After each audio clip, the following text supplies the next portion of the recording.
Assalamualaikum warahmatullahi wabarakatuh. Salam sejahtera bagi kita semua. Perkenalkan, kami dari kelompok 2. Pada kesempatan kali ini kami akan melakukan wawancara dengan berbagai narasumber dengan tema problematika pembelajaran online di masa pandemi. Halo, perkenalkan nama saya Yuwaima Dia Rahman dengan NPM 205400046. Saya Salma Bestari dengan NPM 2054449. Saya Tasya Karunia Febiola, NPM 2054448. Saya Anugrah Pratiwi dengan NPM 205400047. Saya Dela Agatha dengan NPM 205400051. Perkenalkan, nama saya Ismail Wahyu Jati dengan NPM 205400050.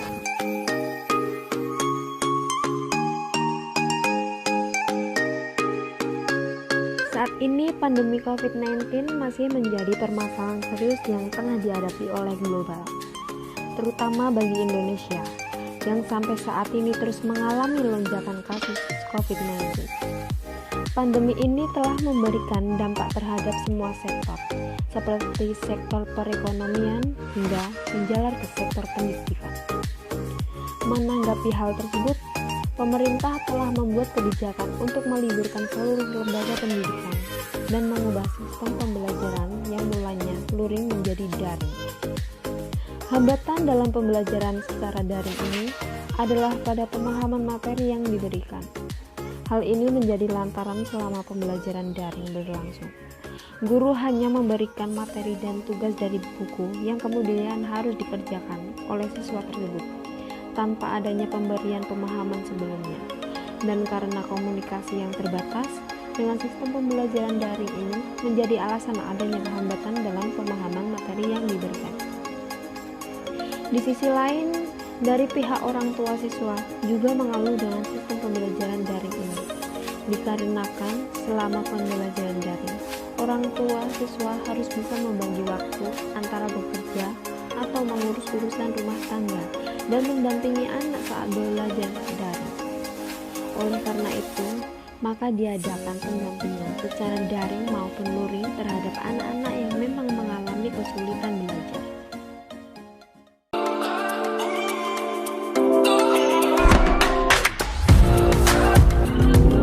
Di masa pandemi ini, hambatan yang paling terlihat itu adalah yang pertama masalah sinyal. Jadi banyak mahasiswa yang mungkin lokasi atau daerah rumahnya itu tidak terjangkau oleh sinyal. Misalnya seperti di Karanganyar, Tawangmangu, kemudian Sragen, itu kan banyak yang tidak maksimal untuk sinyalnya. Itu permasalahan yang utama terkait dengan atau hambatan-hambatan pada saat PJJ atau pembelajaran jarak jauh. Hambatannya itu ada susahnya cara mentransfer ilmu melalui video online karena terkendala jaringan atau sinyal pada proses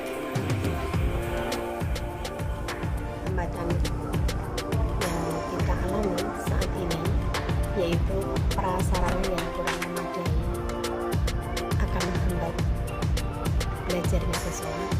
Yang kedua, sinyal karena kondisi lokasi dan tidak semuanya anak didik mempunyai HP, dan juga banyak para wali tidak bisa mendampingi anak-anak saat pembelajaran.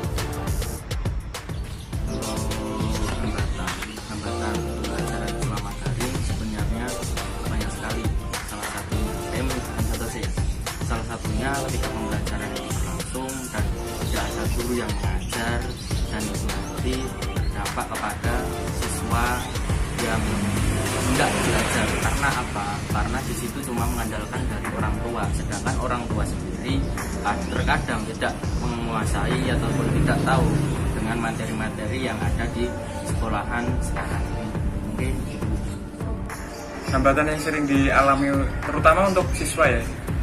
Mungkin kalau siswa di pedesaan itu terhambatnya kendala di jaringan, sinyal internet. Karena di pembelajaran daring ini sering sekali siswa atau siswi di pedesaan itu sulit untuk mendapatkan sinyal, dan bahkan untuk mendapatkan sinyal kemarin saya juga lihat di berita dia harus rela berjalan kaki sejauh beberapa kilo hanya untuk mendapatkan sinyal untuk mengikuti pembelajaran secara online.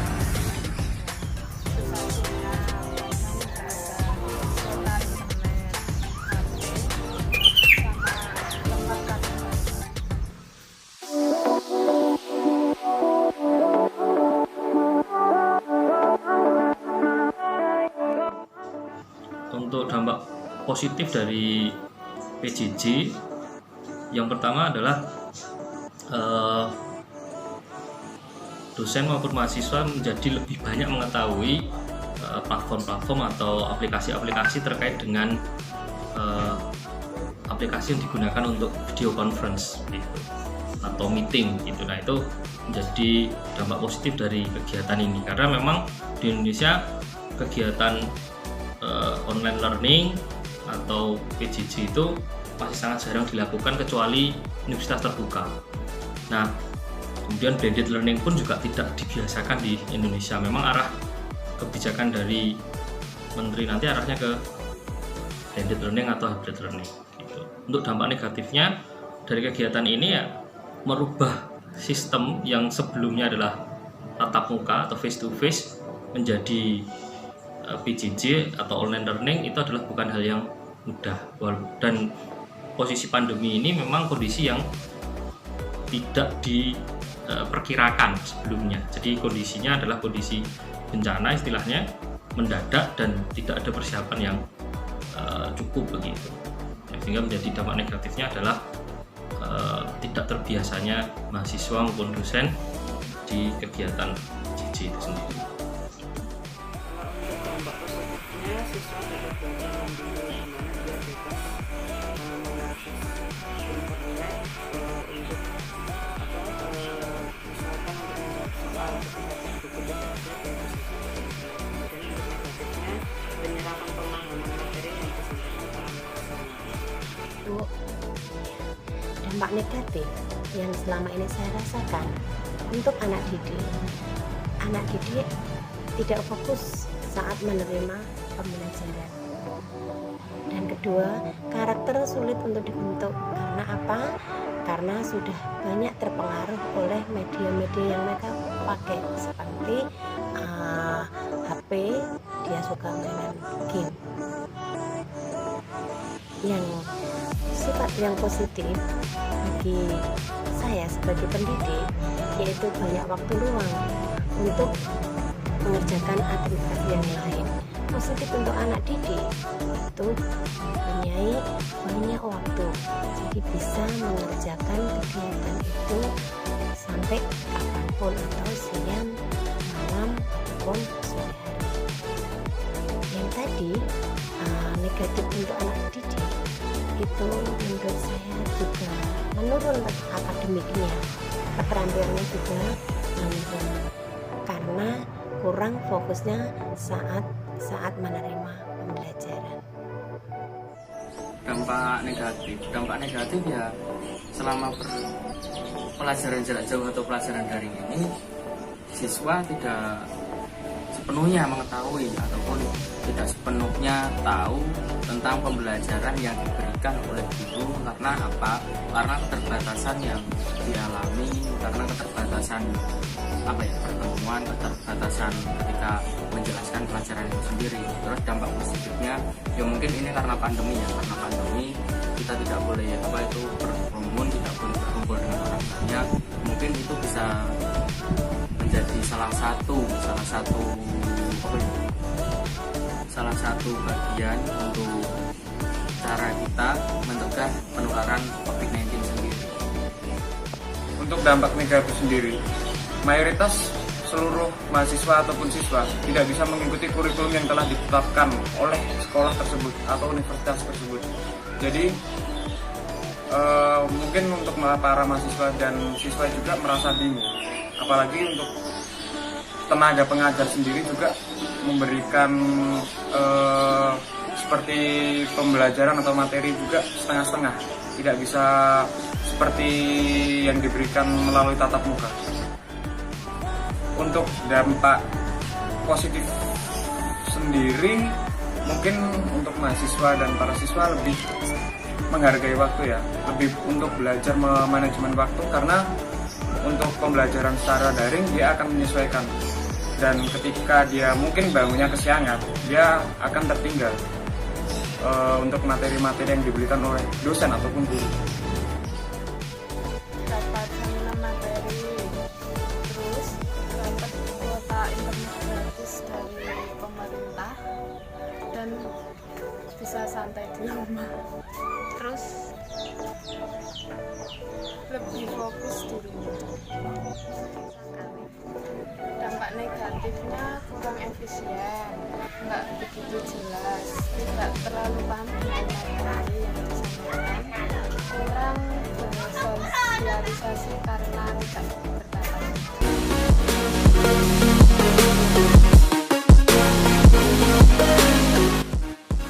Solusi yang tepat kalau menurut saya dengan kebijakan Menteri kemarin untuk tatap muka yang akhirnya di Jawa Tengah belum berani untuk tatap muka per Januari besok. Salah satu solusinya adalah memang kita tetap mengadakan yang disebut dengan online learning dan menggabungkannya dengan face to face. Jadi face to face atau tatap mukanya itu dilakukannya tidak setiap hari begitu, atau mungkin 2 minggu sekali tatap muka, atau mungkin 1 bulan sekali tatap muka, atau yang disebut dengan hybrid learning atau blended learning. Solusinya pakai hybrid learning atau blended learning untuk kedepannya, karena memang pandemi ini berakhirnya sampai kapan kita belum tahu. Apalagi kalau di Indonesia, di negara lain sudah mulai untuk recovery, Indonesia ini masih posisi kesakitan istilahnya, atau infeksinya semakin besar dan mengalami banyak hal yang ada di Indonesia, malah semakin meningkat dan semakin banyak. Ini itu. Terima kasih.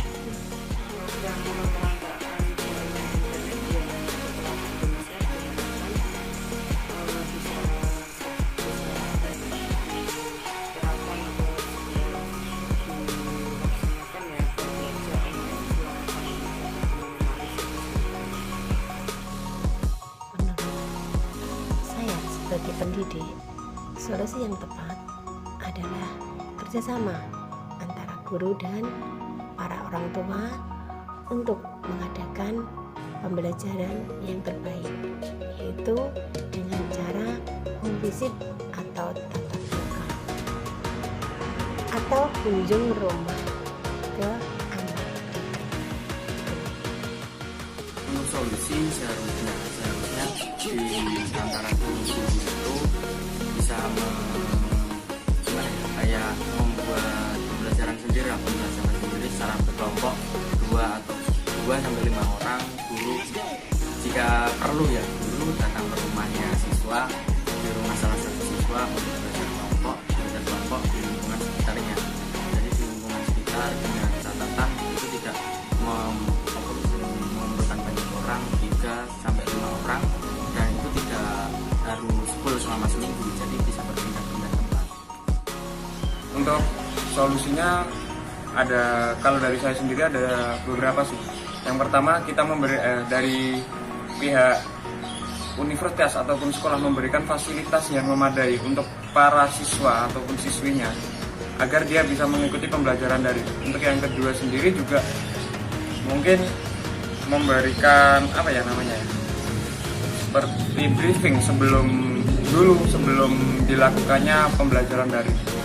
Jadi untuk mahasiswa ataupun siswa tidak bingung mengikuti proses pembelajaran tersebut. Harus bisa memudahkan siswa untuk mengakses tugas seperti mengirim tugas atau materi ke grup WA, akan sangat memudahkan. Dan terus bagi siswa yang tidak mempunyai HP, seharusnya pemerintah menyediakan memberi HP ke siswa yang kurang mampu, dan kuota pemerintah sangat membantu bagi siswa. Kesimpulan dari kelompok kami dengan tema problematika pembelajaran online di masa pandemi. Yang pertama, hambatan apa saja yang dialami selama pembelajaran berlangsung? Jadi kesimpulan pertanyaan pertama, hambatan apa saja yang dialami pada saat pembelajaran daring berlangsung? Yang pertama, sulitnya guru untuk menyampaikan materi atau tugas kepada murid secara online karena terkendala oleh kuota. Yang kedua, terkendala oleh perangkat keras, HP atau laptop. Yang ketiga, terkendala oleh sinyal karena tidak setiap daerah memiliki sinyal yang baik dan mereka harus berjuang untuk mendapatkan sinyal yang baik. Sarana dan prasarana sebagai penunjang pembelajaran juga merupakan penghambat selama pembelajaran daring ini. Ditambah di Indonesia jarang sekali menerapkan pembelajaran online, sehingga banyak dari siswa, mahasiswa, dan juga tenaga pendidik masih kesulitan dalam menggunakan perangkat keras ini. Kesimpulan mengenai pertanyaan yang kedua, dampak positif dan negatif apa saja yang sudah dirasakan? Dampak positif yaitu mahasiswa tidak terburu-buru menuju tempat perkuliahan setelah pulang kerja, merasa lebih nyaman, paham, mandiri, aktif, santai, dan fokus. Sedangkan dampak negatifnya, pembelajaran daring itu kurang efisien karena mahasiswa sulit memahami materi yang diberikan oleh dosen. Terus boros kuota juga, boros pengeluaran juga karena untuk mengeluarkan biaya untuk membeli kuota tambahan. Terus kurang bisa fokus dalam belajar. Terus kurang bersosialisasi karena tidak bertatap muka. Kesimpulan mengenai pertanyaan yang ketiga, bagaimana solusi yang tepat untuk mengatasi hambatan yang sedang terjadi? Di negara lain, kondisi pandemi saat ini sudah di tahap recovery atau penyembuhan. Di Indonesia sendiri, kita tidak tahu kapan berakhirnya pandemi ini. Kita harus selalu berusaha memutus mata rantai COVID-19 ini tanpa menghambat kegiatan belajar mengajar. Dengan solusi memenuhi sarana dan prasarana yang ada di sekolah, kita tetap melaksanakan pembelajaran online learning atau face to face dengan istilah tatap muka. Kemudian pemerintah bisa memberikan subsidi berupa bantuan kuota internet atau bisa dengan pulsa agar pembelajaran online tersebut berjalan dengan lancar dan meminimalisir hambatan-hambatan yang menghalangi pembelajaran tersebut. Terima kasih telah menonton video kami. Mohon maaf apabila banyak kesalahan. Semoga bermanfaat. Wassalamualaikum warahmatullahi wabarakatuh.